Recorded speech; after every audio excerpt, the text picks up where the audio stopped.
people ask me for advice, I'm like, well, here's some bullshit that sounds plausible. You know what I say when people ask me for advice? And this is from another Hank Green video that I watched today.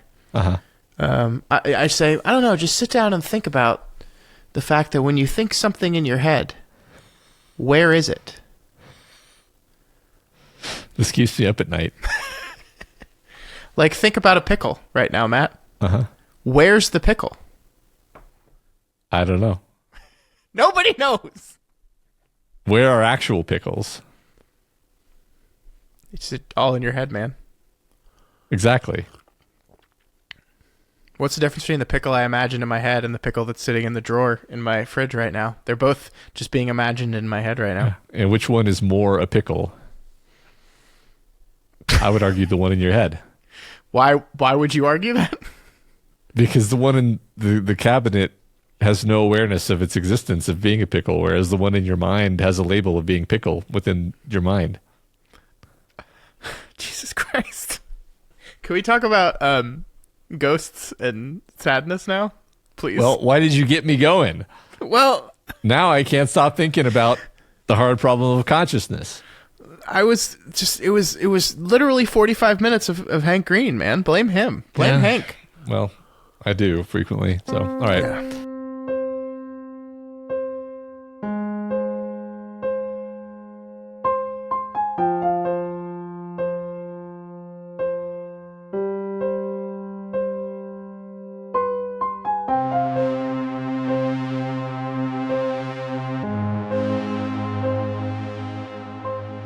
Hello and welcome to Flanagan's Wake, a Doof Media podcast breaking into Mike Flanagan's special chest. My name is Scott Daly, and joining me, as always, he sleeps, he wakes, he pods. It's Matt Freeman. How's it going today, Matt? Here I am again. I don't experience time between these episodes at all. Yeah. Hopefully no one gets between you and your podcast, though, because you will choke slam them into the ground. Please let it end. This week on the show, we continue with our exploration of Mike Flanagan's The Haunting of Bly Manor. We are on our penultimate episode, episode 8, titled The Romance of Certain Old Clothes. It's a penultimate flashback episode, which I found hilarious because I think a couple weeks ago a Vulture article came out that said death to the penultimate flashback episode, and I knew this was coming. I do think Bly Manor and Hill House in general, and the Haunting series in general, gets out of this by this is not the first flashback in the show. The show has had many flashbacks over the course of these 8 episodes so far. Now, this is a full flashback episode, right? It's basically an entirely new cast. We are all the scenes from the present day, or I guess the 80s technically, is just shots from earlier in the show. There's nothing new in this episode from that time period. It is all a flashback to the 17th century. Because you mentioned it here, I just want to assert that there's a reason people do that, and it's because it's a dramatically functional and effective storytelling technique. Yeah. So, deal with it. Yeah, I mean, I do think if you watch a lot of television in modern prestige TV, you do see this quite a bit. I was watching a show just the other day, actually, called The Beast in Me on Netflix, and they did it. Their penultimate episode was a flashback episode. It just seems like a very popular thing. I agree with you. It's effective. It's probably become maybe a little overdone. I, of course, love this episode in this show because it serves everything the show is doing, and it's a remarkable little piece of filmmaking. It's basically an hour-long film that we get to watch here, and yeah, it was great. Yeah, I can't wait to talk about it. Me too. Let's just get into it. I don't think we have any announcements or anything to talk about this week. All right. Just dive right into it. So yeah, the romance of certain old clothes. I keep wanting to say romancing, and I think it's entirely because of the film Romancing the Stone. Yeah. It's doing that to me. It's like how I kept wanting to say the turning of the screw, even though it's the turn of the screw. Yep. This episode was written by Leah Fong with Laura Penny and Rebecca Klingel, once again as story editors. It was directed by Axel Carolyn. This is her first and only episode directing of the show. It's actually really great. She did a director's commentary for this episode, Matt, on the disc, and so I got to watch that and listen to her talk about the episode a little bit. And it's really fun because she was like just a kind of a very small director working on a lot of independent horror pictures, and she made this very small, inexpensive film that she jokes in the commentary that no one saw it except for a handful of people, and it just so happens that some of that handful was Mike Flanagan, because he saw the film, liked it, and he and his producing team wanted her to come in and direct this episode. I think it fit. It is really interesting because this is an episode that I think looks very different from the rest of Hill House. I mean, the most obvious reason for that is just the black and white that takes up 99% of the episode.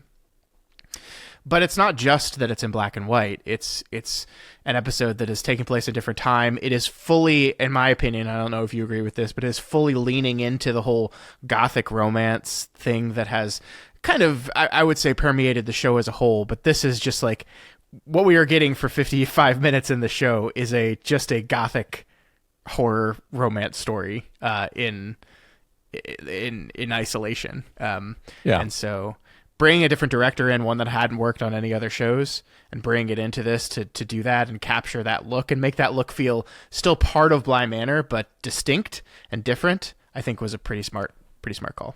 Yeah, I mean, I think it's a couple notches more stylized and more dramatic in the direction of being, like you said, the elevated gothic horror, gothic romance tone and feel and style and everything, while yes, fitting within, not feeling like it's from a totally different show.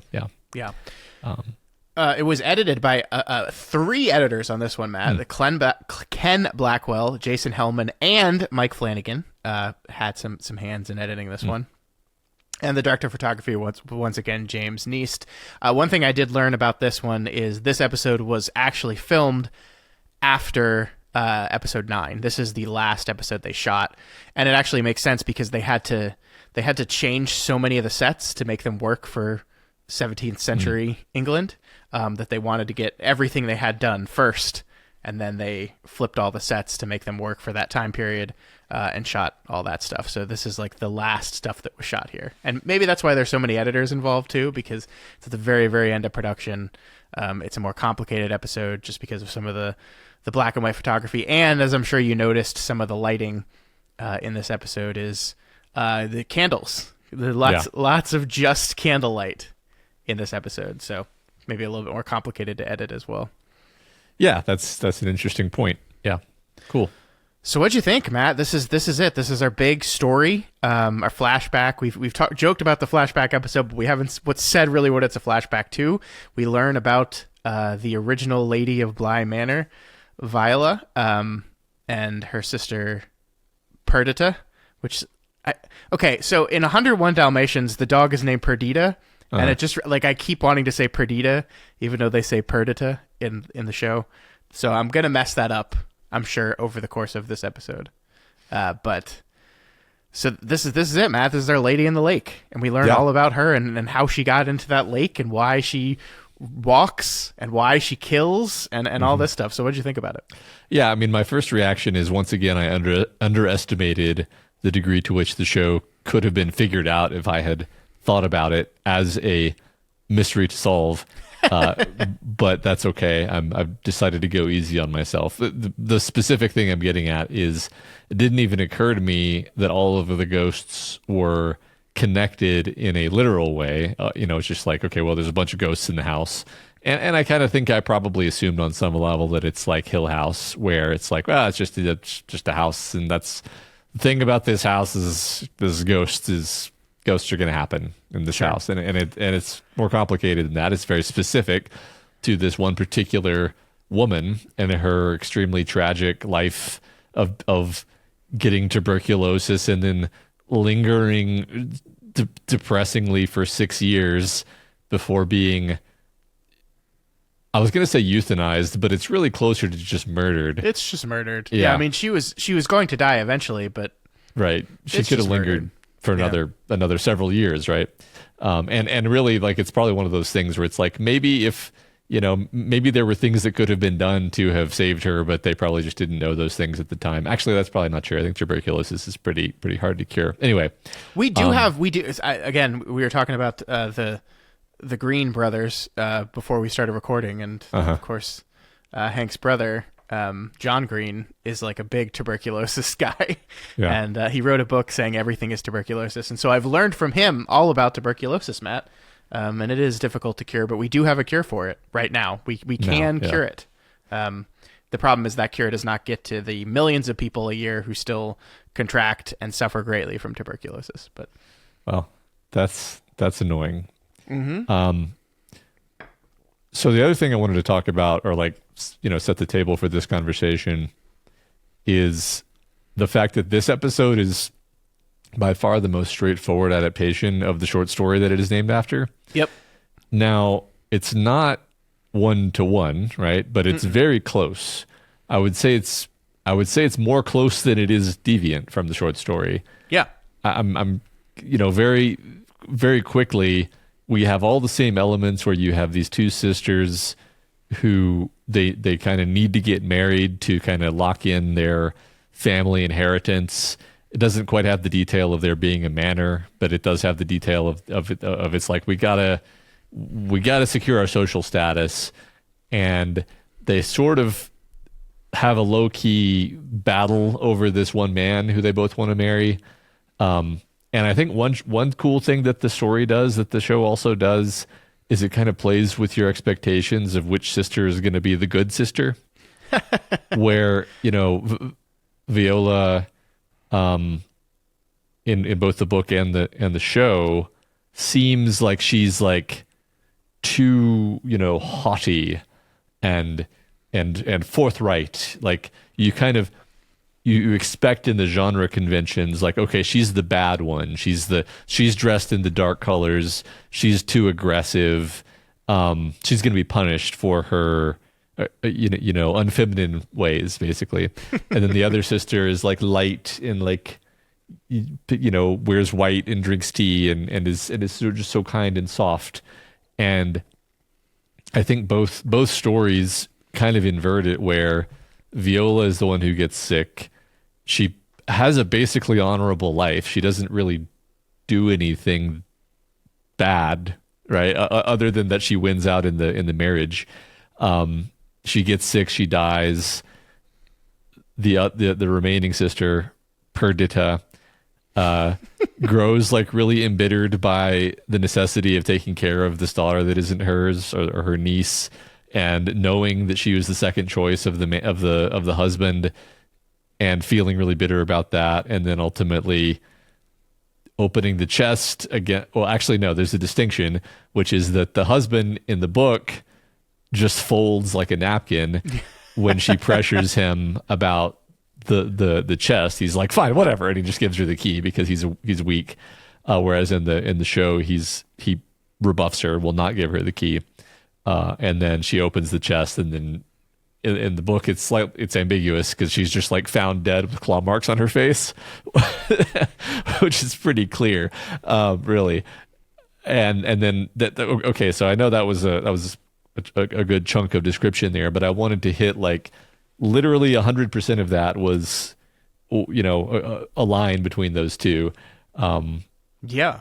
So, the things that deviate are really the minor choices, and the things that are kind of required, I think, to make it line up with this, to create connective tissue with this show that we're watching, right? Yeah, I mean, I think you'll remember when we covered this short story, I said, this is the first time something pinged in my head of like, oh yes, I remember this. And of course, this is why, right?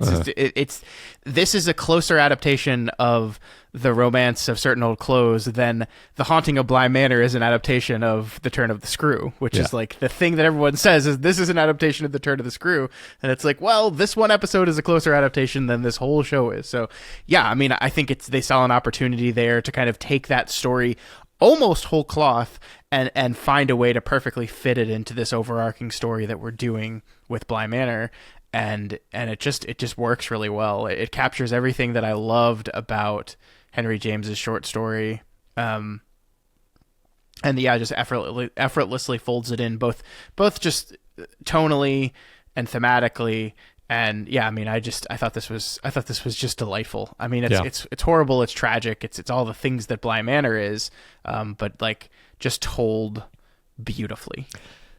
I like that remark, because what we've noticed over and over, there's a kind of Henry Jamesian thematic complex that this show has centered on, right? Like I think we said something before, like it may not be hewing to the exact letter of the narrative of the stories that it's adapting, but it is very much trying to adapt the themes and ideas of those works.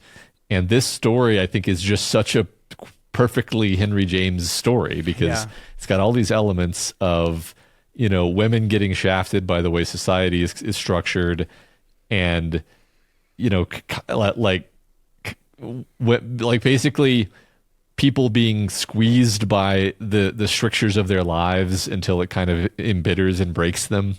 I feel like that's a common theme. Just life being unfair and people being stuck in these lives of tragic, unfulfilled yearning and like just dying slowly over the course of years. All of these ideas, these heavy, dark, gothic ideas are they're in all of these stories, but they're so concentrated in this story that it somehow felt appropriate that this would be the one that gets the most straightforward adaptation. Yeah. And I can't believe you didn't say to me once in the past 7 episodes, where is Kate Siegel? You never asked me that question. I can't believe you never asked me that question. I was waiting for the question, and I was trying to be ready in my head on how I was going to approach that and answer it, but you didn't do it. Oh, I mean, not only that, but I feel like if I had thought for an instant, if I had looked at the melty face ghost, I could have been like, that's obviously Kate Siegel with a latex, like stuff covering her eyes, like, because it's her face. We know what her face looks like. Actually, per the director's commentary of this episode, I would have agreed with you, except that I was told specifically that up until this episode, the one we see is Kate Siegel's body double that's doing that. Okay. I don't feel so dumb then. But I mean, like, body double is like it's the same general look of Kate. Yeah, for sure. It evokes her. Yeah. Yeah. And then of course Katie Parker is back as Perdita. She's once again a ghost in the Haunting series. This one a little bit both less and more antagonistic than Katie Parker's character. God, what was the name in Hill House? I'm blanking on the character's name, but she was the... she was the crazy one who drove Olivia insane, but I cannot remember the name of the character now. Poppy. Thank you. Yes. Yeah, Poppy. I mean, no, that's very fun, because you were saying, of course it's her again, the character that we all recognize, and I was like, yes, I definitely recognize. And then I looked it up and I realized, like, oh yeah, she's just playing a very different character, with very different makeup, which makes it slightly harder to recognize her. Sure. Yeah. I think both of these women are phenomenal in this episode. I think so. I think this episode does a lot of very distinct aesthetic choices. We talked about obviously the black and white being a big choice, the choice to do a lot of natural lighting, a lot of like, and I suspected this, and then the director's commentary confirmed it. But yes, they did, like, in some of those scenes, the only lighting in the scene is from the candles that the characters are holding. Like, I think there's one scene earlier in the episode where Perdita and Viola are like chatting about the plan to keep Bly Manor just amongst the family, and they're just like leaning over each other over a candle, and yeah, like that scene is lit by the candle. And so many of the scenes in this episode are using candlelight very dramatically, and it just kind of creates this aura over the whole thing. It's a little dreamlike, it's a little elevated, it's not necessarily naturalistic. It feels otherworldly in a lot of ways. Another way this is happening is so much of this episode is in voiceover. So much of it, like we've had the the Carla Gugino voiceover throughout the show so far, but this is probably maybe since the opening of episode 1, this is the most it's used. Yeah, and that kind of results in actually like Kate Siegel doesn't say that many lines in this episode, right? She doesn't talk that much. And so all the performance that she has to do is with her face and with her body. And holy crap, man, I think she kills it. Like the face acting going on in this episode is incredible. The emotion she has to convey without any dialogue herself, just relying on the narrator to help convey those. I think it's a remarkable performance. Yeah, I wonder if there was an earlier, draft of the script that had the episode being silent, I mean the characters being silent and it just being narration, because it could work that way. But I feel I think that the moments when the characters do talk, it's very important. Yeah. I mean like one of the most important moments of the episode is very unusual in context of this show, where I'm referring to the scene where Perdita murders her sister, and that is it's being narrated in a very straightforward way, where it's like, this is what she's feeling and this is what she's been thinking, and the word that's been on her mind, which I felt slightly smart, because as the narration was going, I was like, I think the word is going to be mercy. And then it is, but then it isn't. That's a lie, yeah. And that word, but that whole little monologue that Gugino has to give over the murder taking place is remarkable. Like I'm not going to read it, but I just copied it down and put it in our script because I just wanted the reference of it, because I think it's just fantastic writing. It conveys this idea in the most fascinating, brutally honest way. The word had come to her a full year prior, and like the tickle in Viola's lung, it had grown in the secret places. The word had eclipsed her thoughts at night and waken as well. The word began in her chest, as the sickness did for Viola. It had spread, insistent, a whisper in her ear, in her mind entire.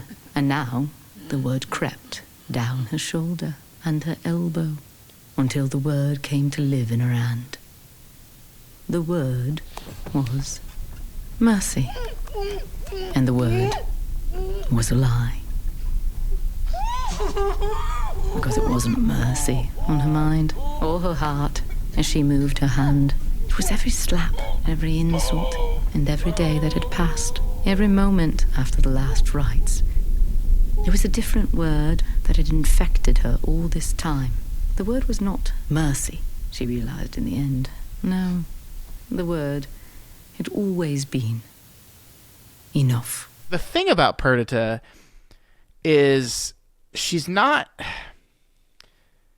I'm very interested in how the show portrays these two women, because we see Perdita as like, she meets Arthur first. She kind of just starts getting the feel for Arthur when her sister like storms into the room in this like very like dramatic, like almost like superhero-esque entrance, which the show tells us is like all designed. Like every part of this was designed and planned. And a lot of the early part of the episode is Perdita is like standing in the background watching all this stuff happen for her sister. And the neither the narration or her herself ever like come out and really say what she wants and how she's feeling about all the things that are transpiring. But also we kind of get this feeling of it throughout it, that like, it's not as if she's like insanely jealous of her sister, but she's not insanely jealous of her sister. And like the idea that, especially when Viola gets sick, and she finds herself not only becoming her sister's primary caretaker, but also suddenly becoming the mother of her sister's daughter.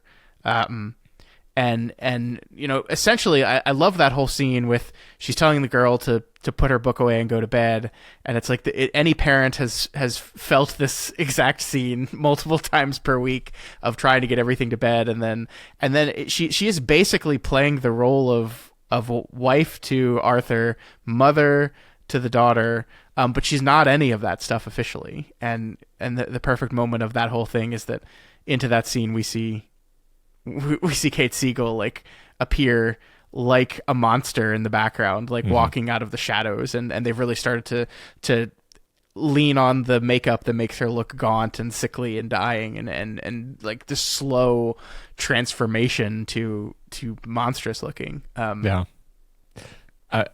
just, parenthetically I want to talk about the makeup here because she starts out,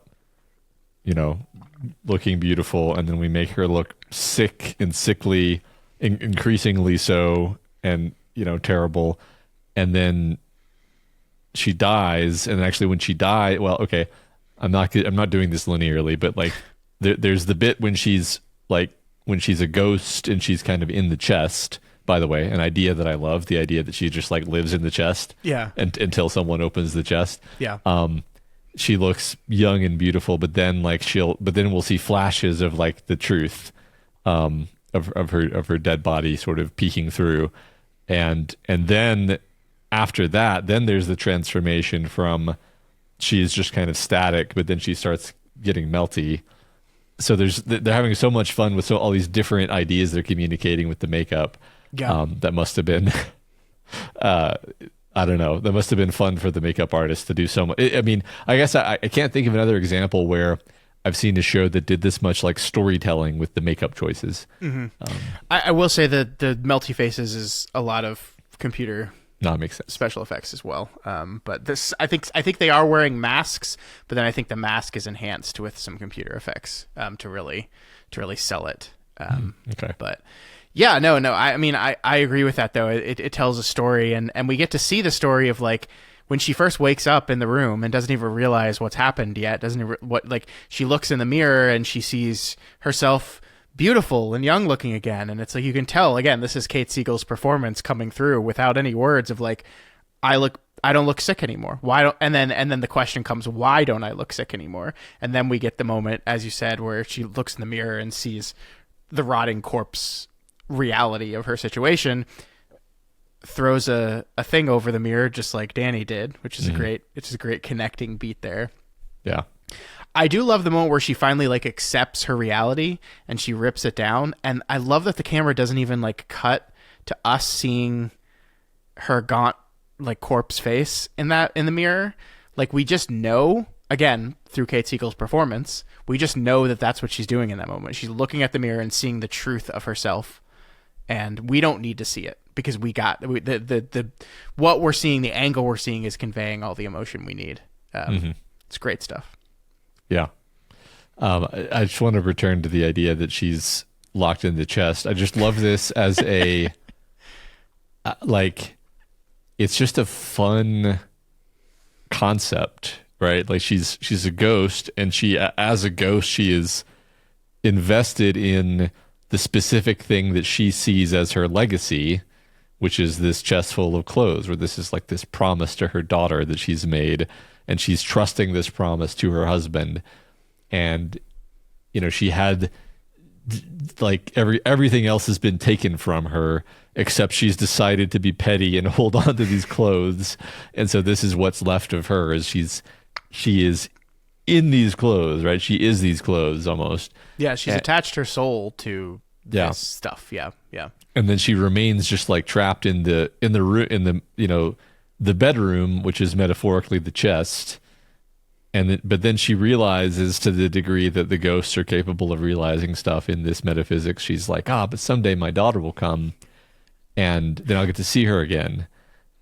And then, we kind of learned this all out of order, but it's her sister that opens it, and it's like, and kills her. Yeah. Like there's so much of this little essentially short story that is this episode that is built to these perfectly constructed moments, because you're absolutely right. Like we get to experience, like, first of all, the repetition of the sleep, wake, and walk thing that is throughout the entire episode, I think is just really effective at putting us in this state. Like we already talked about how like the camera work and the lighting and the black and white kind of put us in this enhanced otherworldly, like, dream state, and a lot of the stuff operates on dream logic, and so in that this repetition of beats of this sleep, wake, walk really like get like almost hypnotizes us a little bit, because you know, we get to hear it so many times.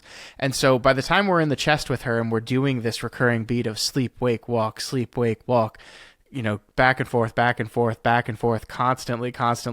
This is her life. This is her existence. We're kind of lulled into this point where we're like, yes, the only sweet relief is when the chest finally opens. And so we're totally with her at that point when her sister opens the chest, and just the sheer rage on her face as she realizes this is not the daughter I've been waiting for all these years. Right. But, well, and not only is it my sister stealing my daughter's birthright, but it's my sister who murdered me stealing my daughter's birthright. Yep.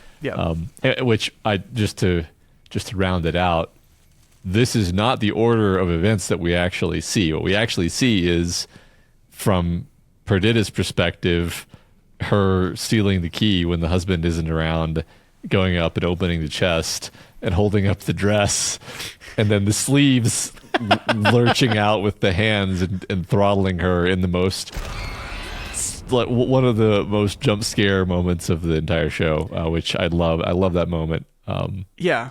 I mean, this is why I think when people say like jump scares are bad and cheap, that I'm like, no, that's not true. It's just when they're done badly and cheaply that they feel that way. This is a jump scare that, and the director talks about this in the commentary, and I really liked it. She's like, we built to this moment, to this jump scare, for like 5 minutes. The moment that Perdita goes into the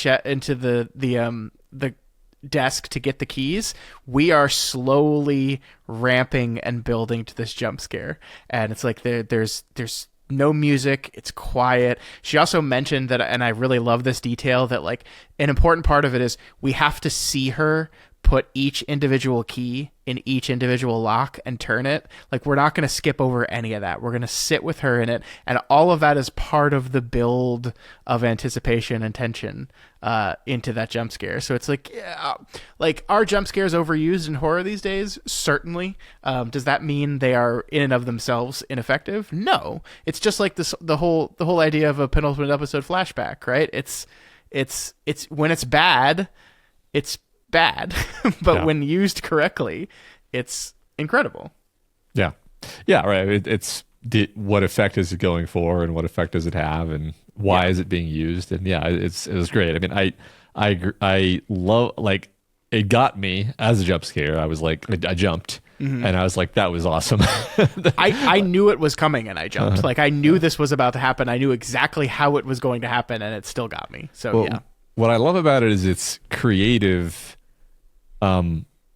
Because it's not just like, you know, a face lunges at you. It's she's holding up the dress. I mean, that's why I'm pantomiming it for our viewers, that like the dress is in front of us and you see the sleeves coming out, and then it's like the ghostly arms just like come through the sleeves and shoot through them, and it's like, oh, that's such a cool visual that's like burned into my mind.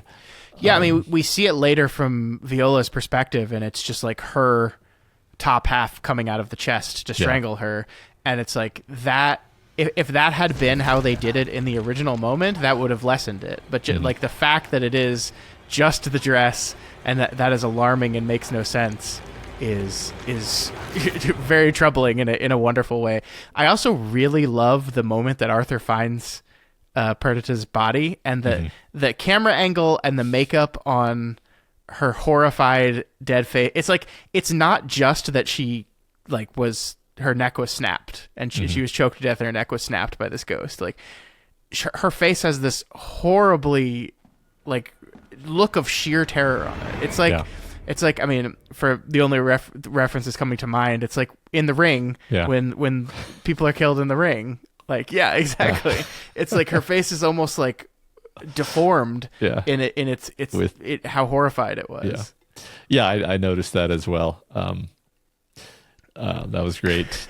Yeah, and like, that whole sequence, and then it's interesting because then we pile on to the tragedy of it, the Jamesian tragedy, which is the point I wanted to get to anyway, which is like, Viola is still a ghost, but maybe you can imagine that like she would have stopped at just killing her sister, who was indeed her murderer, if they had taken the chest with them, and then maybe she would just be a ghost that shows up in whatever house they live in every once in a while.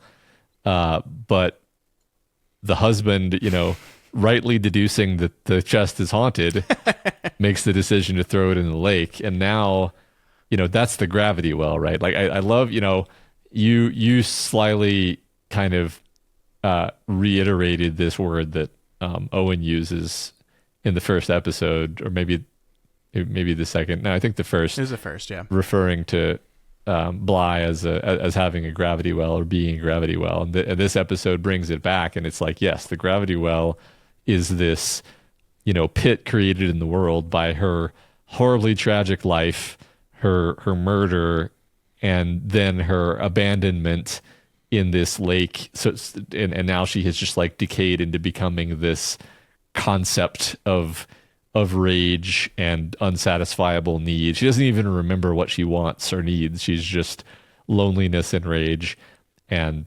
this path that she walks up from the lake into the house and into the bedroom where she used to live.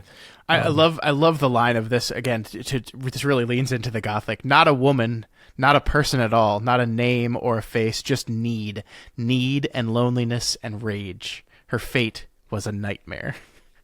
Yeah. I love all that. Yeah, this I think this goes into the talking about love that we've been doing throughout this whole show so far. Like, this is, we talked about how this is a love story at the very beginning. And it's a love story in that this is ultimately a story of Danny and Jamie and them falling in love, sure. But it's also a love story, and it's a story that's examining love and all the different forms of love and types of love, and the good and the bad. And we've seen with Becca and with Peter Quint the bad kind of love. This is Viola is like love, like the bad side of like what happens when you can't let go, right? Mm-hmm. Like this idea that like she loved her daughter, she loved her life, she loved Bly, she loved her stuff, her things, and she loved all this stuff so much, and she just cannot let go of it, and she refuses to let go of it. And her refusal to let go of any of this stuff creates this gravity well, creates this force that sucks and traps everything in it, and including herself. Like, she could, like, it is a nightmare. This life, we won't call it a life, but this existence that she has now is a nightmare, but it's kind of a nightmare of her own making in some ways. Like, I love the line it says when the chest is thrown into the lake, it's like the pull to move on to some place which had she managed to like mute over the years was now gone entirely. Like this pull, this need, this feel of moving on to whatever the afterlife is. Nope. My heart has been so broken. I am so smashed and destroyed, and I'm so stubborn and unwilling to let go that I'm going to not only trap myself in this, but everyone around me. Because ultimately that's the big reveal of this, as you said at the beginning, right? It's not just that we now get to know why this woman walks at night and kills anyone she comes across as she walks. We also know why there are ghosts at Bly, why people that die here get stuck here, why this place is a place where everyone seems to get stuck. And it's all because of this one woman's stubborn, broken heart. Mm-hmm. Yeah. Yeah, I like the focus on the stubbornness and the not moving on, it's interesting because she's not like an evil person, right? Like she's the the episode strikes a really interesting balance to me where, it's not like they set her up as like a witch who, just does evil things for fun or something. It's like she's basically a normal type of selfishness. Yeah. And a level of bitterness that you would expect after being bedridden for 6 years. Oh yeah. But that still kind of damns her. I'm trying to connect this to, our other characters. I think one thing that we've mentioned in passing a couple times in this conversation is the connection to the theme that's repeated throughout the show of, caretaking relationships that we talked about previously. Yes. Where here, there's obviously, I forget what sort of the central example was from our previous conversations, but like the idea that you have caretaking relationships that kind of become pathological at a certain point where it's like the person doing the caretaking is no longer really, like their heart isn't in it. This is now a burden for them. And then even the person who is being taken care of just resents the fact that they need to be taken care of, and they're not even experiencing the care as any kind of love. It's just like, I wish you didn't have to take care of me. You wish you didn't have to take care of me.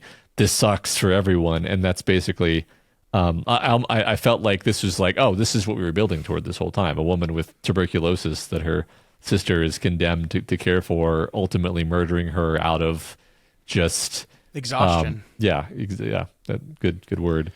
It's perfect.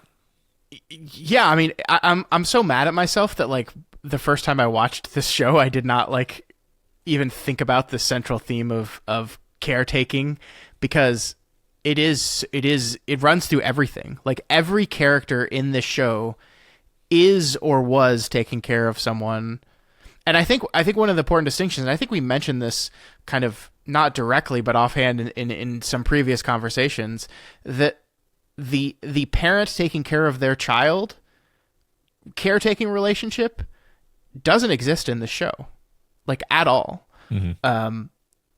Every person that is in the position of taking care of someone else is not parent taking care of child, right? We have in Owen and his mother, we have child taking care of parent. We have Danny as an au pair. Rebecca as an au pair is taking care of someone else's children. Same thing kind of with Hannah. Now we have Perdita and Viola. She's taking care of her sister, and she's taking care of her sister's daughter. It's everywhere. Yeah, there's. I think when we were talking about this earlier, you mentioned Peter's messed up relationship with his parents, and then also him being the valet to Henry. And Peter's taking care of Henry. Yeah, and the embezzlement is also him providing for his family, in an inverse kind of way of that typical thing. Yeah, I mean even Flora and Miles in their attempts to keep everyone in Bly Manor safe from the lady in the lake is them taking on the burden and responsibility of this caretaking of other people. Yeah, I mean, and we didn't like Jamie. Let's just say it like Jamie. Her dad was in the mines. Her mom left, and she was left to take care of her siblings. Like it is everywhere. Every character in the show. Right, and she I think she was the one who maybe drew our attention to it in a literal sense, where she's giving that monologue talking about how exhausting this is to take care of people, and she's taking care of the plants, and she's like, sure is thankless to take care of this flower, and it's going to die anyway. But then you notice but she did it, and she did take care of the flower. She did cultivate this flower, even though it only blooms briefly, because despite the facade of cynicism, there's actually a core of romance to Jamie. Yeah. Speaking of Jamie, I feel like because we get so much Carla Gugino narration in this episode, there's a few moments where it's really clear that she's doing that specific North England accent that we commented on. So it's just like, yeah, I'm right. Anyway, I cannot confirm nor deny I know. any of this. She's just making guesses, I guess. We'll see. Just making guesses. No, but I think I think the caretaking thing is such an integral part of what this is doing, because like ultimately when we're talking about a story about love and what love is and the different types of love, like the choice to take care of someone is a choice born out of a mixture of love and obligation, right? And the ways in which that situation and that relationship can enhance or destroy those feelings of love. And just like, and to me, it's so clever. Like we have like the central character in the Turn of the Screw was an au pair, was a governess, was a caretaker, someone that you have hired to do the work of parenting for you, essentially. And so to take that idea, to take that kernel of an idea and go, I want to explore this and we can expand this out. I mean, I think, you mentioned Jamie as the clearest indicator of this. I think the first time we really started talking about this though was Owen and his mother, and just like the talk about Owen had the burden that this was placed on him, and the idea that he feels relief when she's finally gone, and yet like feels bad about feeling relief about that, and how complicated and messed up this whole idea is. That I love what you said originally when we talked about it. On both sides of the equation is resentment and anger, and love. Like the thing I love about Perdita and Viola is like we do get to see them as two sisters that are very much they love each other. They're very close, and it like the establishing point of their relationship is that they're very, very close together. It is very important that this place stay in the family, and they retain control of it in one way or another, and they remain together. And we get to see the burden of that caretaking destroy that to the point where one kills the other, and then the other kills them back. Mm-hmm. Yeah. I mean, yeah, it's incredibly tragic and sad and dark. I really, we got what, like, we have one episode left, right? So yep, one. I'm actually really interested to see what the final, comment is on this thematic through line, because we've got a lot of negative examples of,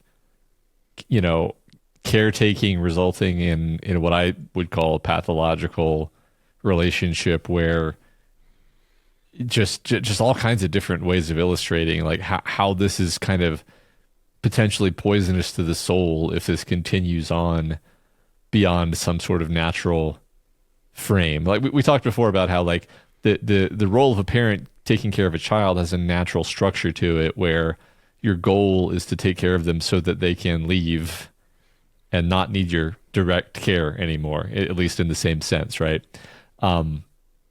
Yes. And if anything, when they leave the house, you're hoping they'll call so you can care for them some more, because you don't get the opportunity to anymore. But the point is, it's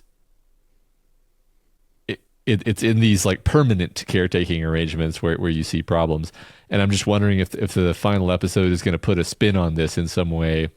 And I guess to be specific, I'll say like, maybe we say like, but like, because of the love and care that was invested in these Wingrave kids, or the one of them that will survive, we like they went on to live a good and happy life, and so like all this sacrifice was actually worth it and culminated in something good. I think that would be like, if it were going to end on a high note, that would be the kind of structure of it that I would imagine. So yeah, I get, because otherwise it's just okay. And I say all this because like otherwise it's just a really depressing like idea. Like actually taking care of people is bad for you. Yeah, I mean, I don't think the lesson is ever going to be like, don't take care of people. Like I just don't like everything we know about Mike Flanagan as a person and a writer, just like that. Like, but I mean, I think it is a thing not that explored in as beautifully honest as a way that like, no, but it's really fucking hard, man. And like, and again, we go back to one of the recurring beats that we saw through Danny was this idea of like, taking care of other people is, I think, one of the most noblest and kind things a person can do. But you also still have to take care of yourself. It's the old oxygen mask thing, right? You have to put yours on first, because if you can't breathe, you will not be able to help the person next to you breathe. And so, like, I think a lot of times that gets lost, and we saw that with Hannah, right? We saw, like, Hannah became so, she was so wrapped up in Bly's oxygen mask that she didn't even realize that she wasn't breathing anymore. Like that. Yeah. And like that's ultimately the part of it, and when it drives you crazy, and when like I mean, like with Perdita, right? Like, I think she does a horrible thing. I think we are sympathetic to her struggles a little bit there, right? Though, like, she's like, this is a disease. Like, it is tough to watch a person that you know is going to die. Like this is going to kill her, right? This tuberculosis will kill her eventually. The fact that it hasn't killed her yet is kind of a miracle. And you're watching her get worse day after day, and you're living in this weird sort of limbo where you live in this house because you're the one taking care of her. You're the one mothering her parent. But again, we're in that scene where, like, it's just this beautiful, happy family, except it's not, because here's this person over here just hovering in the shadows, just clinging to life. And it's like, I understand the exhaustion of that. I understand that word. I think again, the writing does such a beautiful job of getting you into her state of mind, but just like this thought occurs to you, this word occurs to you, and it just like, it sticks in you and it won't go away. And just the word is like, I've had enough. I can't do this anymore. And obviously the response to that is not, well, just, kill her. Yeah. That's a bad call. Don't do that. But understandable. Yeah. It's a relatable feeling. Again, I really enjoy that we kept this idea from the story where Perdita starts as the sort of more, angelic of the pair. I don't even know what, like, trope I'm reaching for, but like the idea of there being two sisters and, like, one is the dark one and one is the light one feels like a trope that you see all the time, right? Yeah, I mean, she's just more carefree. She's like Viola, like, knows what she wants and knows what she has to do to get it. And Perdita is just like, oh, whatever. Like, I think the text describes her desires as a mystery. Yeah. And it's just because she's not, like, clear and, like, goal focused. But she starts out that way, right? She's characterized that way, but then we see over the course of both the story and the show that she begins to feel like, my sister robbed me of the life that I should have had. Like, she had the husband that I could have had, and then I sort of get him, after she's already had him, and I get this leftover daughter, and I don't even get the clothes. And one just minor beat that we didn't mention, which is in both stories, both versions, is that they run on hard financial times after Viola dies, and so Perdita doesn't even get to enjoy the lavish, wealth and parties that her sister did. So it's just like, wow. So she got to live this great life. I just am, like, wearing her ill-fitting shoes, and it's just a recipe for resentment. I think resentment is just an important concept in this story. The thought has crossed my mind a few times that, like, Miles might have resentment for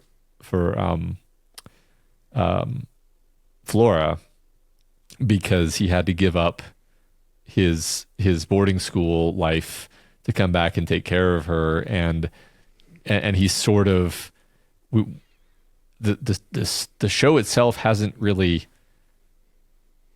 like, pushed this on us, but in a sense he's taking care of her too, because he's of the two of them, he is the more cognizant child, although he's still being manipulated by Quint. Flora is being, like, just completely manipulated by everyone, really, and it's quite sad. So that's just another kind of minor example, I think. Yeah, no, I think that's a good point. I mean, it's just like this very human and natural feeling that like, you know, the worst possible thing that could pop into Perdita's head is once her sister gets sick and it gets her diagnosis, it's like, okay, well, this is horrible and I'm going to be really sad about it, but one day I get to be the Lady of Bly. And I love how Viola calls her out on that, as like, she says, I don't want it. I have no desire for it. And she's just liar. And we see, like, what does Perdita do when she gets to marry? She puts her portrait up next to her sister's. She challenges her sister's reign over the manor. Like, the portrait, this very distinct, very fierce looking portrait that Viola hung over the entryway of the house, Perdita puts her own up there too, as if to stake her claim. Like, this is mine now. I got this. I won it, and it's mine. And I'm gonna put my portrait on it too. Which, by the way, so I love the details. Like, Viola, like, she put a portrait next to her sister's, but her sister's portrait is still so much more commanding, so much more. It has so much more presence to it, and part of it is her as a person, but like. Even the portrait, like, even the pose she's doing in the portrait is like her kind of, you know, laying back with like her arm up on like a couch arm or something. Whereas Viola's is just like her just straight up, just like arms crossed over her front, just looking at you. Yeah. It's just like mad dogging you. Yeah. She's doing an approximation of her sister, but she can't quite do it. And that's true kind of across the board. Yeah. Yeah, I love that. Gosh, what a! I mean, I think we did like this short story a lot when we read it, and it's just really cool to see it, you know, so straightforwardly, you know, taken seriously and played through. I did like it a lot. This was one of, I think it was the earliest Henry James short story we read. So this was him very early in his career, and the language in the short story was very non-Jamesian. In that the sentences were relatively short, they're like, it wasn't filled with commas, and the language was not written to be confusing in the way that the later Henry James stuff gets, and so it was probably the easiest to read of all the short stories we read, and it's just a very good core of a good story. So it makes sense that if you're gonna lift whole cloth any of these short stories used in any of this is the one that I think makes the most sense to do. I did say that, like, if this was like the way Henry James wrote for his entire career, we maybe not would be doing a show that was based off his work. Like, he would have been a well-respected and possibly well-remembered artist of the 19th century, but maybe wouldn't be as remembered as fondly, because I think it is late stage Henry James when he really gets into the complexity of his theming and how the prose itself mirrors and expands and expounds upon that complexity, that I think Henry James achieved greatness. But of course, that stuff is harder to lift and adapt full cloth, and so that's why it's been done in this different kind of way. Right. Yeah. Right. I think so. Okay. Exactly. I mean, I like what you just said. Like, this short story was the most, except for maybe the two faces. The way it came. Except for maybe the way it came. This is the most, like, there was a ghost and the ghost killed somebody, and it's a ghost story basically. Yep.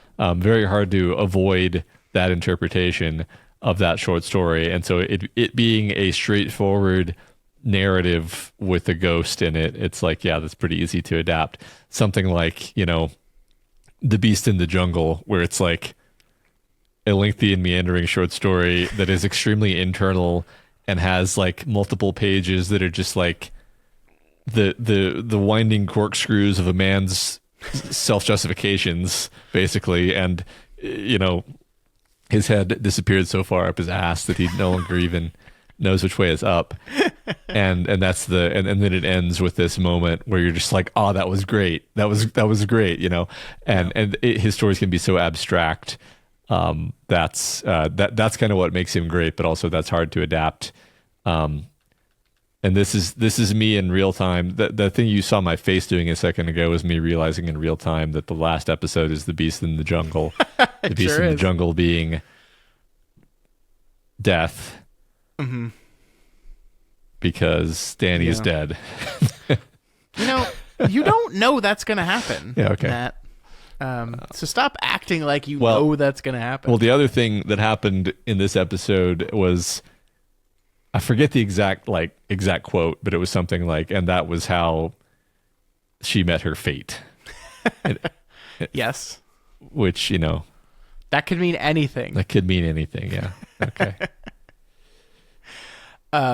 Yeah, no, that's great. I think one of the cool things about the Romance of Certain Old Clothes, this episode and the adaptation, is I think what this episode ultimately does is it takes the least Jamesian short story that we read and kind of Jamesifies it a little bit, if you know what I mean. Like, it takes this relatively simple, straightforward ghost story that he wrote early in his career, and it pulls in everything that made Henry James a spectacular storyteller throughout his career, and it pulls all that in and layers that on top of this pretty simple story to tell something incredibly complicated about love and caretaking and fate and stubbornness and existence and the soul. Like, I mean, that's one thing we haven't really touched on in this episode yet, is just like learning the idea that like everything fades, nothing is forever. Even the soul eventually starts to fade, and that is what's happening to these ghosts at Bly Manor is they are fading away. That everything, nothing is permanent, and even they are fading away and just breaking down and becoming not even approximations of human beings anymore. Yeah. I wanted to mention at some point that it does leave us the actual sort of metaphysical, escape hatch of getting this chest full of clothes out of the damn lake. Because that's the actual, that's the gravity well, if we're going to be like somewhat literal about it. Yeah, sure. I mean, I think she's so rooted and attached to this place now that I don't know. Like, presumably it's been 400 years, Matt. Presumably the chest is gone. It's a good, solid old chest. I don't know. I mean, like, well, I can see it either way. I mean, I admit that it's a little bit more like tactical realism than we normally get in Mike Flanagan's story. Well, what am I saying? He directed Dr. Sleep, the most tactical realism of the Stephen King Shining related properties. So no, I could totally see them having a thing where they're like, and then we dug up the damn chest and threw it in the ocean. Or burned it, actually. I mean, I think you are absolutely correct in assessing that, like, the idea that this house is not just like a place that when people die here, they stay here, a la Hill House, right? Like, Hill House was kind of this nebulously evil, wrong place where, for whatever reason, people that died here stayed here. Mm-hmm. Bly Manor is that way because of Viola. She is the source of it. She is the first, and so it does introduce this concept of maybe there is an escape from this. Maybe if you can get her, if you can get that gravity well to, I don't know how do you destroy a gravity well, Matt? Just you have to let it evaporate after a few billion years. Okay, yeah. So let's do that, and then in theory, shouldn't everyone else be freed from that gravity well as well? Shouldn't all these other ghosts be freed to escape, go to escape velocity? That's what I would think, right? I mean, because that's the kind of, I don't know, there's a lot of tragedies in the show, but like I mean, even like, Peter Quint and Rebecca Jessel, like, one thing that we, I think, talked about is like, okay, it's obviously not awesome to consider taking over the bodies of a couple of children and possessing them for the rest of their lives. Yeah, But you're right. Not awesome is how I would describe that. But okay, like if you know, like, oh, I'm going to be trapped in this house for eternity, then it would start to become tempting to think that, like, I will do anything to escape, you know? Sure. Yeah. But I mean, that's just life, man. Being trapped in a house for eternity. Yeah. That's true. I do want to introduce, like, so one of the things we can do is introduce the idea of Bly Manor as kind of a metaphor for dementia.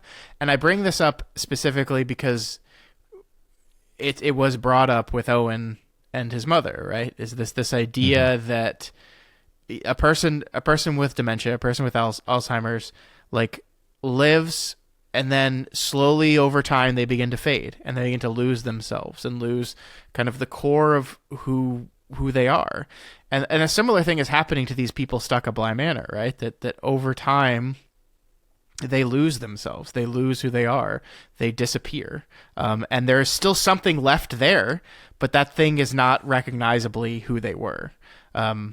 And so, like, I do think maybe we don't want to limit it to just dementia, but, like, the idea of these, even tuberculosis, these wasting diseases, these sicknesses, these things that happen to our life, whether it's literal illness or just, like, heartache and brokenheartedness, that can, like, supplant itself in you and waste you away and kind of like hollow you out from the inside out and wipe away who you are, what you are, and leave just like a broken husk of something behind. And the sheer terror of that I think we all are afraid of on some level. Like, yeah. I mean, like, we all know we're going to die. Like, that is something we all have to live with. And I am working on accepting that, Matt. I'm not quite there yet, but I'm working on it. But, like, the thing that scares me more than anything in the idea of dying is that in the final days, months, and years of my life, that my mind goes to the point where I lose me. So it's not just me dying, but that I cease to exist even while alive. Terrifies me. Absolutely terrifies me. Yeah. No, I think that's what makes this relatable, even though it's about ghosts. It's like, well, that is something that we can all feel. I just perfectly said, both for wasting diseases and just the process of growing older and dementia and all these things. Yeah, I love that. I hadn't really thought about it that way at all, honestly, but that's really interesting. We got to process that. And perhaps for a character like Peter Quint, it's less about aging and wasting diseases and more about just unrealized potential or unrealized dreams. And this idea of you have this clear image in your head of who you want to be and what you want to be, and the shocking realization that is going to remain just out of your grasp, and you feel yourself losing that idea of who that person that you so desperately want to be is, and can feel like losing yourself in a way, and the sheer terror of that. I think this, like, Bly Man, like, I think it's an oversimplification to just say Bly is a metaphor for dementia. I think it works there, but it's a metaphor for so many other fears of existence. Yeah. Fears of, I mean, we haven't really talked about the glue trap much today. I mean, we talked about it plenty other days, but it connects as a metaphor where it's just like, yeah, any way in which you become stuck in your life in a way that is effectively irretrievable, unfixable, it's not going to get better. It's scary. It's a scary idea to us. Yeah, I agree. Very cool. Yeah. Very terrifying. Absolutely terrifying. Don't worry though. It's not us. It's not gonna happen to us. Forever in the springtime of youth. Oh my God, this is the longest spring ever. I think I'm in my winter. I did want to just bring back up we haven't talked about it much since the first episode, but we have this A Willa Whaley song that has been present basically since the beginning of the show.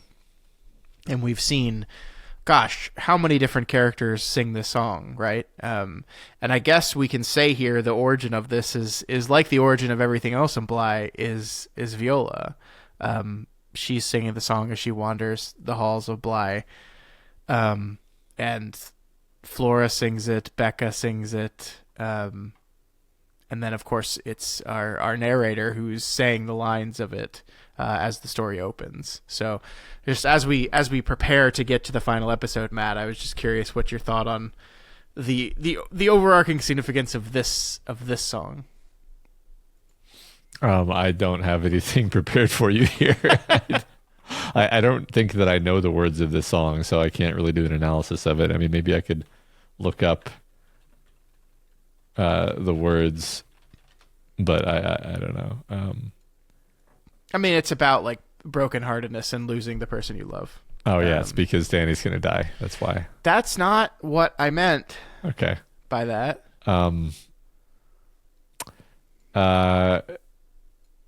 Okay, I remember this now. Yeah, I mean, I don't know. There's mourning of, you know, your dead beloved. I mean, this just fits too well with my theories that Miles and Danny are gonna die. I'm sorry, I don't know what else to say. You're gonna be so embarrassed when you're just completely wrong. Okay. About both of these things. You're gonna be like, all right, Scott. So I'm sorry. I was so convinced. I'm just having a hard time seeing what else. You know, is there gonna be a tree that shows up? I guess saves the day. I guess as we kind of approach the end of this episode, maybe, you know, I could just ask you the question, like, we've got one more episode to go. It is called The Beast in the Jungle. This episode did not necessarily move the plot forward, right? We basically finished right where we left off, with Danny Clayton currently being choked to death by the ghost of Viola. Mm-hmm. How is this going to wrap up in the next hour? What's your theories here? Okay. I really did think about this, and I don't know. So there's a few paths. I mean, we know that Henry Wingrave is going to show up. Is he going to, like? I joked before that he's going to be like Willie in the Treehouse of Horror, and he's going to show up and then die immediately. But I don't think that's going to be it. I think he needs to have some moment with Flora, whether he dies or not. He has to have some moment with Flora where, like, there's a catharsis for him. You know, maybe he sacrifices himself to save her. It's like, save her from what? I guess maybe save her from you know, let's just catalog the threats, right? We've got the ghost that's actively killing people. We've got Peter Quint possessing Miles, who, you know, could do anything really to sort of try to get out of the situation that he's gotten himself into. You know, if Danny is dead, then, like, Danny as a ghost might actually be sort of more, you know, valuable in the fight. What do I mean by that? I don't know. You know, it's like, is the goal to free the soul of Viola, or is the goal to defeat Peter Quint? Is the goal to help these people move on? Am I totally off base with all this, and it's actually just like, no, actually, Danny dies and Miles dies, and then we like fast forward to Carla Gugino telling the story, and it's like, and that was the end, no moral, and then like, that's when the actual resolution happens, is like, because there are stories that have that structure where it's like, that was a sad tale, anyway, and then it's like, oh, suddenly the ghosts are here now in the room, and it resolves then, right? Sure. That might be satisfying. Again, depends. I appreciate, you know, the tolerance of listening to me ramble, but it's like I'm the loving show, it. you know, the show is not like a tropey. I mean, it has tropes. Obviously, it's a ghost story, so it has the tropes of gothic horror and so forth. But like, it's pretty difficult to pin down, like, what is the narrative going to be on a beat by beat basis. I mean, I think I feel relatively safe saying, like, look, it's like a tragic gothic romance, so I know it's going to be shaped kind of like what I just said, but you know, who lives and who dies and what is their fate. You know, we get Jamie sadly telling the story of her dead beloved to some people. That's all I got. I just ran out of steam. That was it.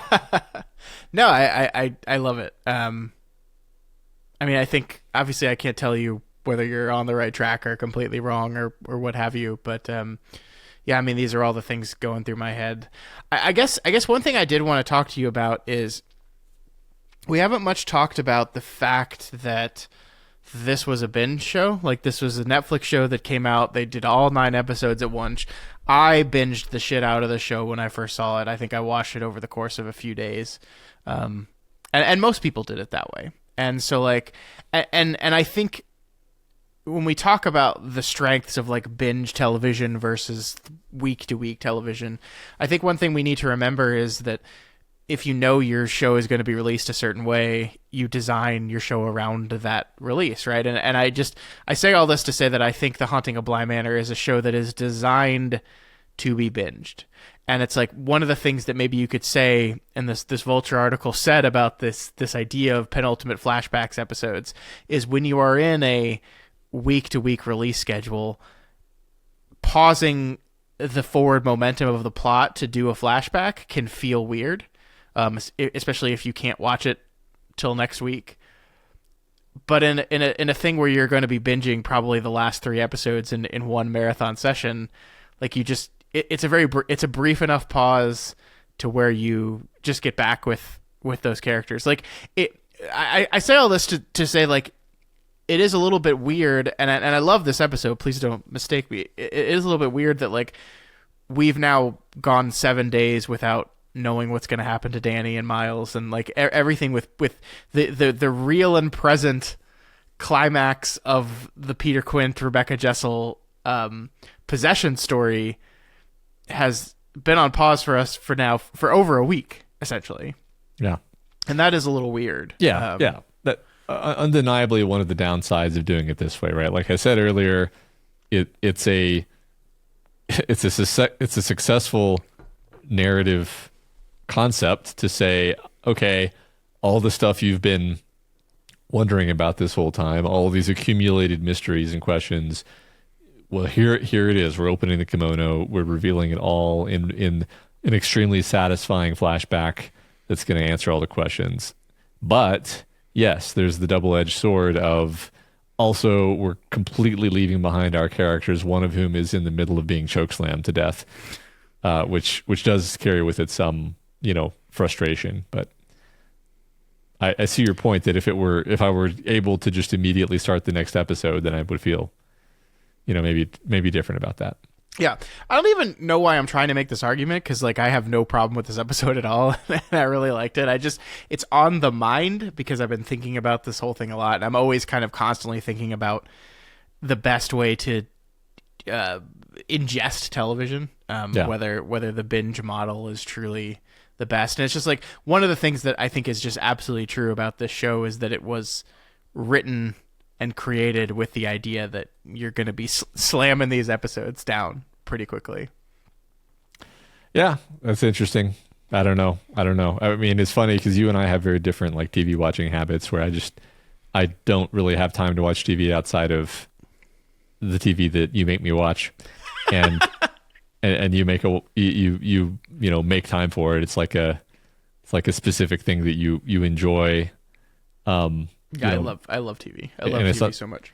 It's not that I don't. It's just like I get other. I think it's just interesting that it's like I don't even know if there is such a thing as an ideal way, because it's like different people have different needs, and it's an art form that just takes so much time to be an ardent fan of. Right? It's just an unavoidable fact. Yeah, I mean, I do still think, even with shows like this that are designed for the binge, like I think the thing that is unique and different and wonderful about television is not just the time that you're with the characters from like a runtime perspective, but the time you're with the characters like when you're watching a season of television that is dropping week to week over the course of months and months and months, that like that just like artificially perhaps, but expands the amount of time you sit with the characters, this time you sit with the story, and you become more invested in it. Yeah. In a way that's kind of wholly unique to this form of storytelling. And so like the one thing that is absolutely true is I liked Bly Manor a lot when I watched it the first time. As I said to you, I binged it. I enjoyed it. I have grown my respect and love of it in this experience, getting to watch it week to week with you over the past 8 weeks and going into 9 next week and thinking about it and living with it. Like it's an incredible piece of work. Like it is incredible art. And I don't think we're ever going to play the game of like ranking Flanagan television shows against each other, because I don't want to do that, and I don't find any value in that whatsoever. But I definitely went into this whole thing thinking Hill House is better, and I'm going now into the final episode, not ready to say that entirely in my head, which is a place I didn't expect to be. So, is it because I watch each episode 3 times and take copious notes and then talk to you about them for an hour and a half to 2 hours every week, or is it because I'm just stretching this viewing out over multiple weeks? I don't know. Probably a little of both, but I don't know. Yeah, that's funny. I was just thinking the other day about how, when it comes to entertainment, quantity does have a quality of its own, where, if there's like a gigantic sprawling book series like The Wheel of Time, for example, like, does The Wheel of Time need to be 4.5 million words? In some sense, no, but in another sense, it simply wouldn't be The Wheel of Time if it weren't 4.5 million words. Like that's what makes you like sucked into it so much, right? So I was thinking about similar things. It's interesting. Yeah, I mean, I love long books. Like, I Yeah. really do love long. My favorite book is It, which is one of the longest books ever. And then I just wrapped up Joe Hill's King Sorrow for our book club. That's going to, by the time this episode premiered, we will have already had that episode of our book club talking about King Sorrow. But just like the fact that book was 900 and something pages and kind of forced you to live with these characters for a lot of reading time. Like I enjoyed it because of that, and not just that was an added thing, but like because of that, it made me enjoy the book more. So yeah, I mean, same with like we read Lonesome Dove, and that's a giant book, Yeah. and it's like you feel like you live with those guys. Count of Monte Cristo. Yeah, exactly. Yeah, exactly. Yeah. It's just like, yeah, I agree. I love long books. I love long stories. It's just logistics comes into play at a certain point. Yeah. No, and I mean, like the thing especially about a long story that maybe is a replication of like watching television shows week to week is like you have an 1,100 page book. I'm not even talking about just like time with the book to read it. Like you're probably not going to take the 48 hours it takes to read that book, or 72 hours, and like do that over the course of like a couple weeks. Most people are going to stretch that out even longer than that too. So now you're living with the characters even longer. And so, yeah. Yeah. I Cool. don't know. I don't know how we got on this tangent, but the point is I really like the show. Yeah, And me too. I thought this episode was a really fun, inventive way of doing the penultimate episode flashback. By the way, on my first watch, I didn't even notice the color slowly coming back into the episode. I think that's one, again, the strengths of how the episode is shot and the direction and the editing and the photography is so like dreamlike, and that like I felt myself like lulled into the show in a very weird way, where I just like, hey wait, I was like, hey wait a minute, that's a color. When did we do that? And it's only on the subsequent viewings that I saw and was paying enough attention to the technical aspects of things to see kind of the demarcation point of as soon as as soon as Viola starts moving forward in time, is when the color starts like very slowly seeping back into the picture. Okay. Cool. Yeah, I didn't notice that. I mean, I didn't notice very cool. The director said she was like walking around the house and like, because one of the things they were trying to do is like, you have the house dressed for color, right? Like the wallpaper, like, and sometimes the black and white version of that color doesn't really work for the scene you want, but sometimes it does. And like, how do you know that? And she said she just like had her iPhone out and like turned on the camera and like flipped it to black and white mode and was just like using that to like get a estimation of what the shot will look like in black and white when we eventually come in here to shoot it. I thought that was a creative use of technology. Very cool. Yeah, that's I mean, I like went on a mental journey there because I was just imagining okay, then what do? You change stuff out with other stuff that looks better in black and white, I guess. Yeah. Like I think that she specifically talked about there was this like green wallpaper in one room, and it really looked good in black and white. It gave them the exact gray they wanted for the scene. They're just like, oh, thank God we don't have to change that out in here. So cool. Yeah, it's black and white photography. It's a different animal. It requires different things. You have to dress the sets differently. You have to approach it differently, and but it's cool. I liked it. It was a great choice to help really sell this as something recognizable to Bly Manor, but unique and different. Awesome. I honestly, I remembered the flashback happening. I forgot it was in black and white until the episode started, and I was like, oh yeah. Oh yeah. It was a really cool choice. I enjoyed that. So one thing I wanted to mention is the "it's you, it's me, it's us" line from last episode comes back in this episode. I guess we see arguably the origin of it, right? When Viola is talking to her daughter while Perdita stands awkwardly to the side, being told that it's not her. You're being excluded, Perdita. Sorry. Mm-hmm. But I thought that was really interesting because, again, it shows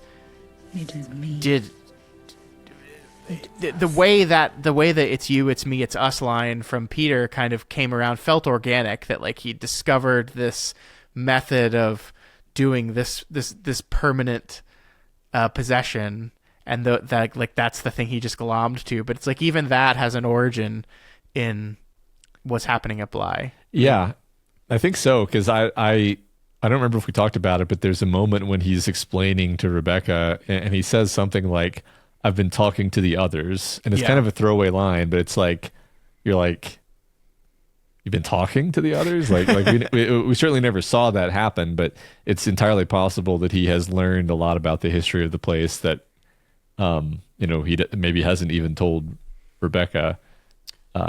So maybe that's where he got it from. I don't know. Yeah, I mean, I don't know how useful the blank face people will be, considering they don't even know who they are anymore.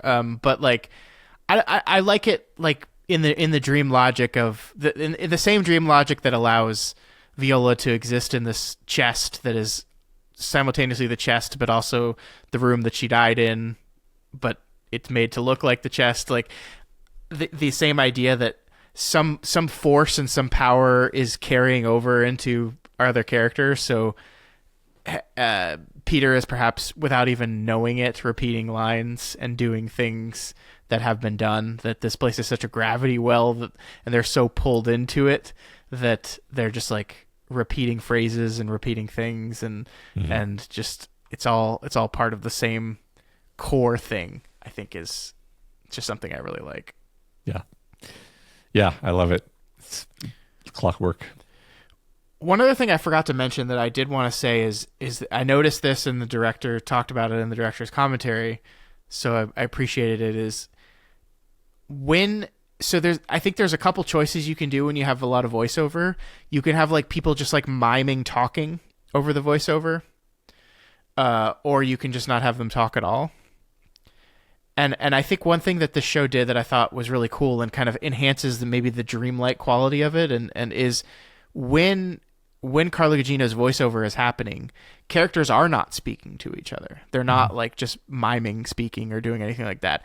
They are just acting and miming actions. The one I'm thinking of most directly right now is when we see Viola kind of like, they're talking about all her dresses and jewels and stuff that she collected, and we're seeing like people walk up to her and show them, and she's just like miming happiness and pleasure with, and like she's not, and like that makes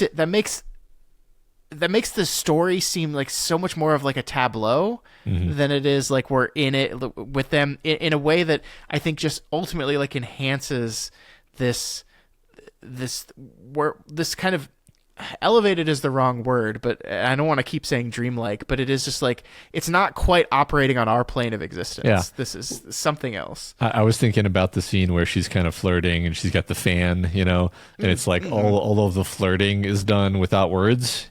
Yeah. That's, you said tableau. I mean, it's like a play. Yes.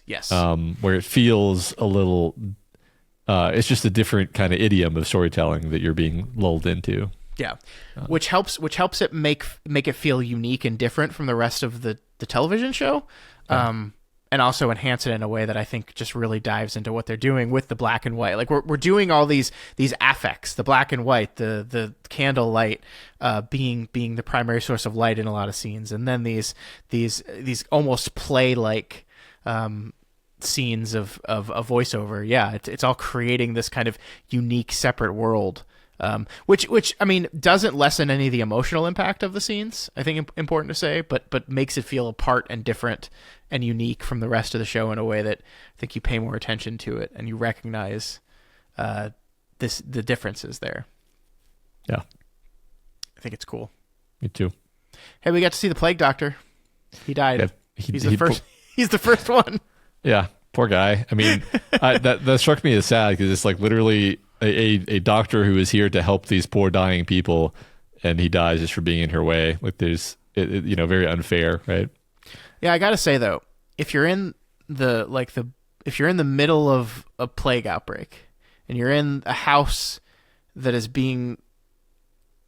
storing plague victims, and you are there as a plague doctor, treating those people as best as you possibly can, I don't think it's a good call to like rip your mask off when you see a strange lady standing in the bedroom that has a plague victim in it. It's probably a bad call.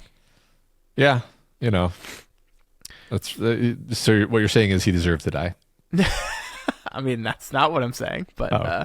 I mean, the fortunate thing is those masks did nothing to stop the plague, Okay. because they were built with a complete misunderstanding of how the plague is transmitted. So it ultimately doesn't matter. Yeah, it's all good then. It might have protected him like armor from being choked to death, but Yeah, maybe. probably not. Probably not. So Ironically, that mask probably kept him safe from the tuberculosis that that she had. yeah, this was actually foreshadowed because they said to put on your oxygen mask before you put on the other person's oxygen mask, and when he takes off his mask is when he dies. That's exactly what they were doing there. They had meetings about that scene, and they were like, he's going to take off his oxygen mask, and he's going to die for it. Are people going to get it if we don't set it up? So we saw just about all the ghosts, right? We saw the plague doctor, we saw the vicar, we saw the little boy. We did not see the soldier. I noticed that distinctly, that like we went out of our way to show, as far as I remember, all of the ghosts that I clearly remember seeing, but we didn't see we didn't see where the soldier comes from. So I don't think it's all of the ghosts, even outside the soldier, but it's the vast majority of them. Yeah. And this is me admitting that I have not like consciously noticed all of the ghosts, but I think it's all the ones that I at least remember seeing. Sure. Yeah. I do think it's cool to like take this, we talked about this at the very beginning, that these ghosts are different from the Hill House ghosts, right? And it is like, it's very clear that they wanted to do the background ghost thing again because it's a haunting show and they wanted to keep that as part of it, but we're going to make these ghosts more integral to the story. Even if they're not like directly driving the plot, their existence matters. And why they exist and ultimately who they are matters, whereas the other ones were just like spooky white ghosty faces in the background, which also was great. I don't want to take anything away from that, but yeah, I think it's a fun idea of doing the same thing but doing it different enough that it doesn't just feel like you're doing the same thing. Yeah, I agree. the like we said a bit ago, the metaphysics of Bly Manor and Hill House are sort of totally different, actually. Where the ghosts come from and what they represent, not quite the same. Yep. All right. Well, anything else you wanted to say about episode 8? I think I hit on my bullet points. That was a fun one. Yeah, it really was. I can't wait to get into our final episode, which, as you said, is titled The Beast in the Jungle. Oh, man. How do you think we're going to relate to the short story? Well, the short story is about a guy who is so self-absorbed, waiting for his fate to come upon him, that he misses his entire life, and then the fate that comes upon him is the realization that he has missed his entire life. And it was the preoccupation with fate itself that was his curse. Which I want to say somewhat fits Jamie's character as like the sort of like, I'm not going to get involved with people because only heartbreak lies that way. And then it's like, well, heartbreak is going to find you either way. Just like the beast in the jungle finds the man, even though he's, waiting for it his entire life, or perhaps because he is. That's, and Jamie being the narrator, which I've now, decided is so I said earlier, like the beast in the jungle is death, and death is coming for Danny. It could just as well be like the beast in the jungle is this sort of more abstract concept that is, pouncing upon our narrator who is telling the story. And presumably as you wrap up the story, you come back to the frame of the narration. Unless it's like the turn of the screw, and then you don't.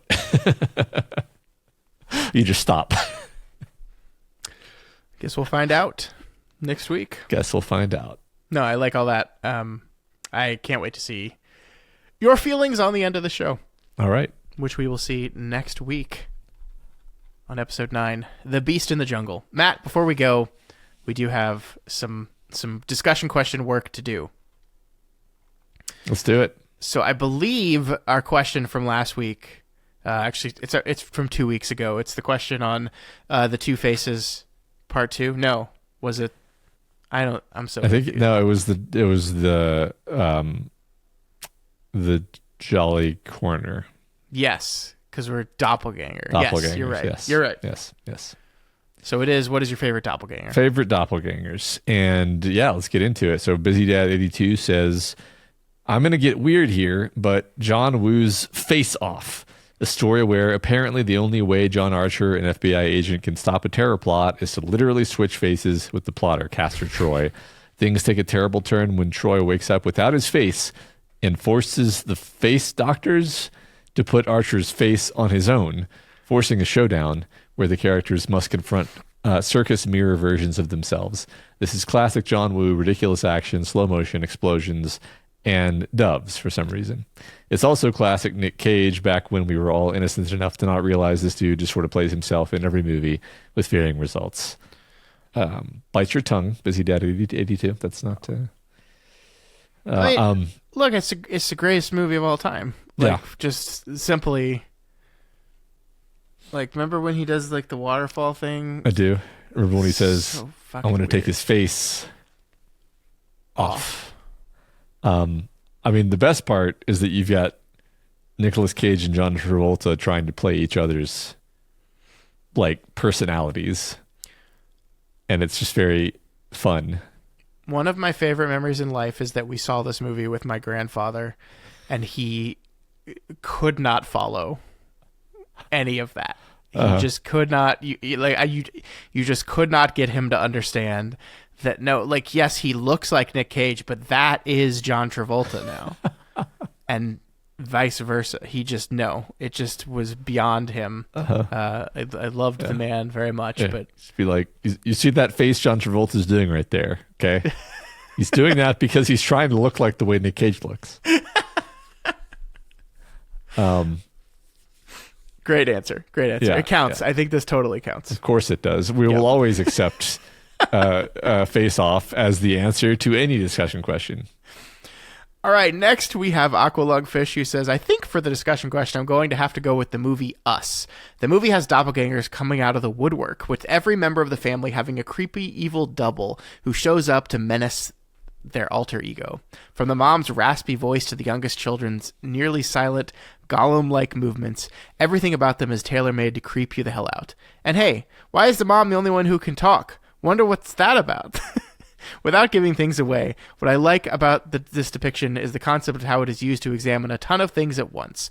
This is a Jordan Peele movie, so there's lots of social commentary, of course, but on top of that, he just does some clever things with the way the concept is used. Having two versions of any character allows you to highlight more than one potential aspect of a person's personality at once, and having so many copies in one movie means you get to do that with everyone. And the explanation for the copies, while likely unnecessary for the film to work, is both vague and horrifying enough to leave you thinking about it for a long time. I'm not sure if this is his best movie, but it may be my favorite. That's a great answer. One of my favorite podcast conversations I've ever had with you, Matt, is us trying to break down and get to the bottom of how we felt about that movie, which I think we both really, really liked, but it's a very complex movie. Yeah.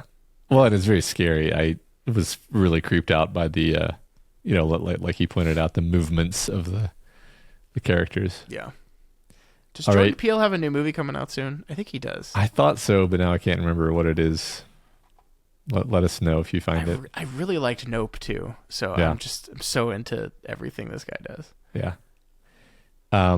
Baby King You Dig Your Sam says, so I can't hear the word doppelganger without immediately repeating the word a la the man from another place in the Black Lodge.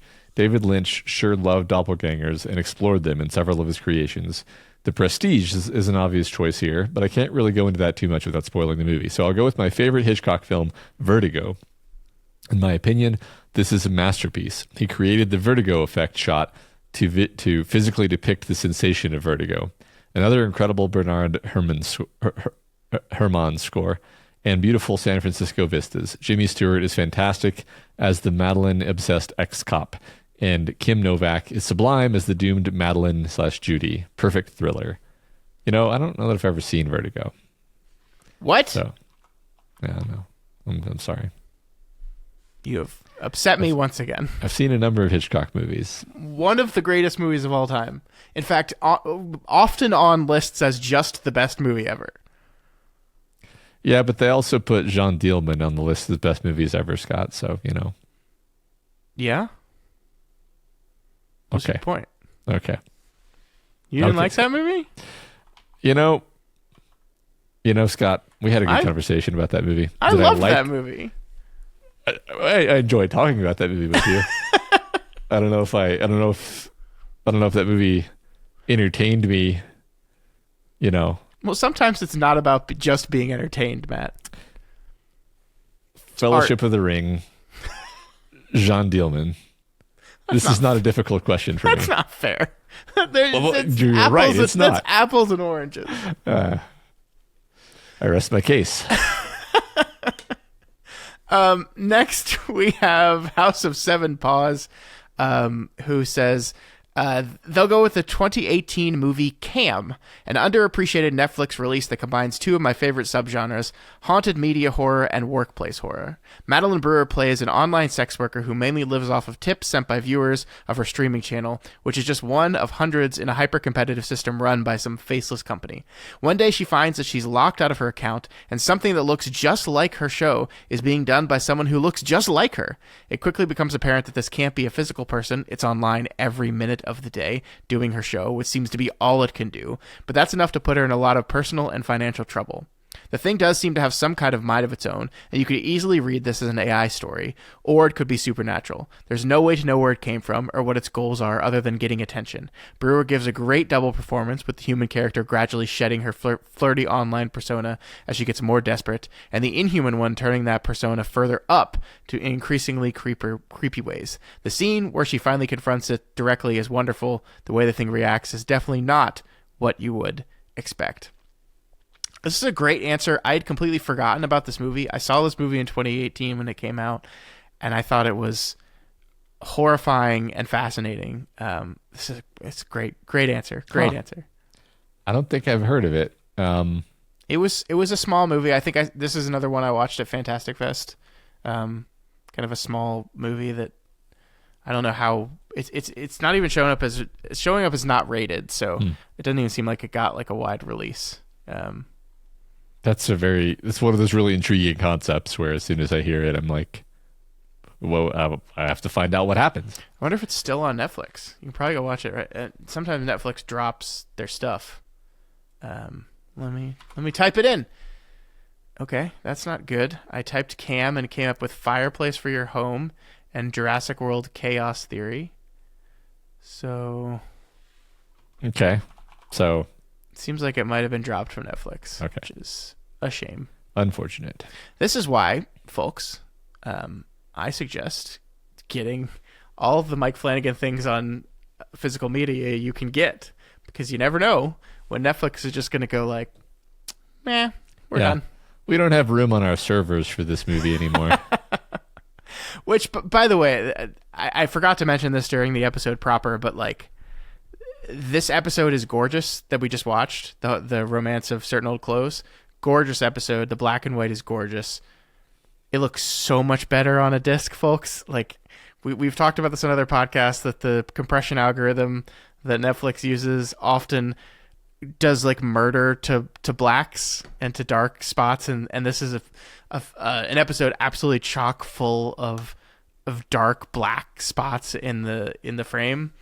So it just looks so much better on disc than it does online. So I understand not everyone has the money and the ability to buy physical media and play physical media, but if you do, this season of television is available on disc, and you should get it. Yeah, I didn't realize this until I saw the contrast recently, and I was upset. All right, next from Michael Turn the Key. I absolutely love the delight and glee that Alter Wingrave takes in turning the screw on himself. Pure contempt, self-loathing personified. Henry Thomas's grinning face will haunt my dreams. For the discussion, is it too much of a stretch to look at the Walter White Heisenberg of Breaking Bad? I know they're not technically doppelgangers as such, and the show is about the transformation of Mr. Chips into Scarface, but I can't help but see that guy in there from the start. You can't call this is spoiler as it happens in the pilot, but Mr. White aggressively confronts Walter Jr.'s bullies in a department store. That should have been the headline. Local school teacher assaults teen in public. Teacher arrested, fired, jailed, and series preemptively ended. All of that to say, rather than an A to B evolution, it feels more like both guys were in there all along. The mild, inoffensive, intellectual, world-weary, workaday family man, and the seething, angry, selfish, violent, ambitious, despotic destroyer of lives. The potential in all of us to be our best or worst selves. Twinsies. Yes. I like this. I mean, I think you're right. I think that the violent, frustrated rage is in him from the beginning, and that's, it's not like he is put in a pressure cooker situation that makes him a worse person. It's that he is licensed to allow the worst parts of himself out, which are already there. I saw a thing the other day. So I've never actually read the original Dr. Jekyll and Mr. Hyde. And I think I remember this now because I saw a thing that was, like basically a video essay, I think, pointing out that the Dr. Jekyll and Mr. Hyde story has been misrepresented in the popular consciousness as this idea that like Dr. Jekyll takes a formula and he, becomes a different person.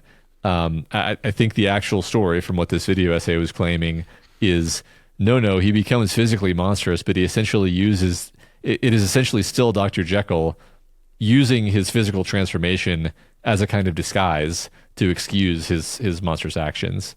Can't vouch whether this is true, and I've never read the story, but that reminds me of like, yeah, that almost feels more like, human to me than like, oh yeah, he became a monster when he drank the potion. Yeah, I've never read it either, so I mean that would make perfect sense to me though, and I think it's definitely true in Breaking Bad. That like the Mr. Chips to Scarface, the true reveal of Breaking Bad is not a story of Mr. Chips turning into Scarface, but as Michael indicates here, that the reveal that he was always Scarface, actually.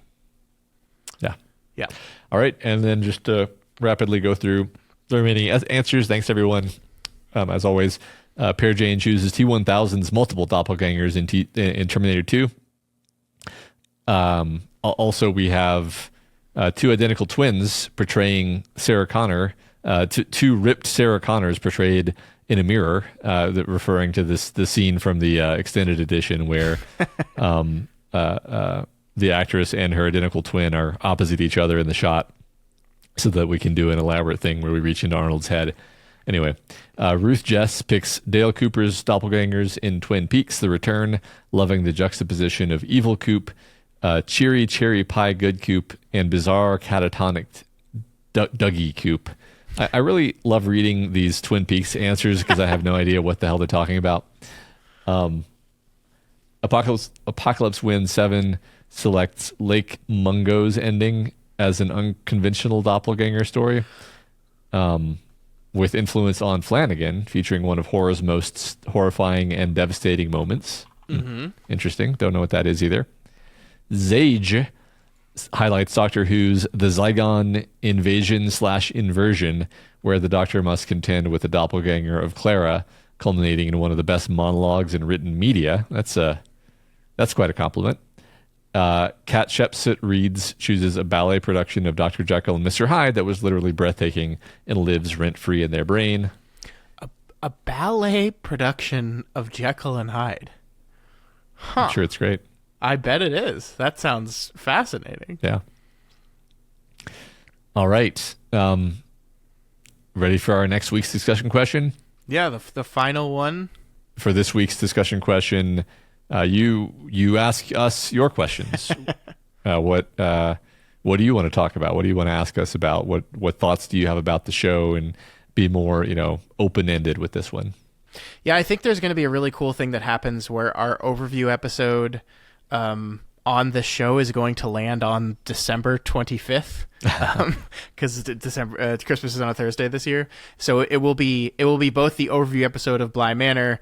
It will also be probably the last episode of the year, because we're probably going to be taking time off before we. It's like a week off before we jump into Midnight Mass. So I think it serves as both an overview episode talking about our experience with Bly over the past 9 weeks, but also like our year with Flanagan, right? Because we started this podcast at the beginning of January this year, so we're wrapping up the first of what is a planned 2-year project with this whole thing. So you can make your questions about Bly Manor, but you can also make your questions just generally about our experience with Flanagan stuff, or whatever you want. But I think we're going to serve you kind of piggyback on this to use this as like a look back on the year episode as well. So you can have some questions like that too. Yeah. All right, folks, that is it for now. We will be back next week, as we said, with the final episode of The Haunting of Bly Manor, The Beast in the Jungle. Remember, you can reach us via email at flanagan'swakepod@gmail.com, on X at flanagan'swake19, over on the subreddit at reddit.com/r/doofmedia. That's the place to leave those mailbag questions. On Blue Sky at Flanagan's Wake Pod. Also, don't forget that every episode can be found in video format on YouTube and Spotify. Leave us a comment, letting us know what you think. Absolutely. And if you want to get some merchandise in time for Christmas, there's still time. Wait, hold on. When will this episode be out? There will not be time by the time you're hearing this. You have missed the window by a day. So any merchandise you order after you're hearing this will not arrive in time for Christmas, but that's okay. People will forgive you. Head over to doofmedia.myshopify.com. There's a ton of Bly Manor merchandise there, including just a simple shirt that just says Perfectly Splendid on it. And I kind of want to get that one. I think I am. I'm wearing my Mike Flanagan Says Hi shirt right now. I forgot that I was. Yeah. So lots of great merchandise over there. So check it out. doofmedia.myshopify.com. If you like any of our shows and you want to support us, then please consider heading over to our Patreon at patreon.com/doofmedia. A lot of great bonus content, a huge backlog of it, and the ability to vote on what movies we cover over on the Doofcast. Yeah, which is going really great. If you haven't checked that out, we're doing top 25 and the 21st. And I think we're like 7 or 8 episodes in so far, and I've really been enjoying it. So we're doing that based on our patrons' voting on what their favorite movies of the 21st century so far are. So it's been pretty cool. Yep. Sean Dielman, shockingly not on that list for some reason. For some reason. Yeah, it's a mystery to me. But of course, if you cannot support us on Patreon, you can help us out by sharing the podcast. Please keep doing that. Please keep sending in your rating and reviews. We've been getting a lot of comments on Spotify.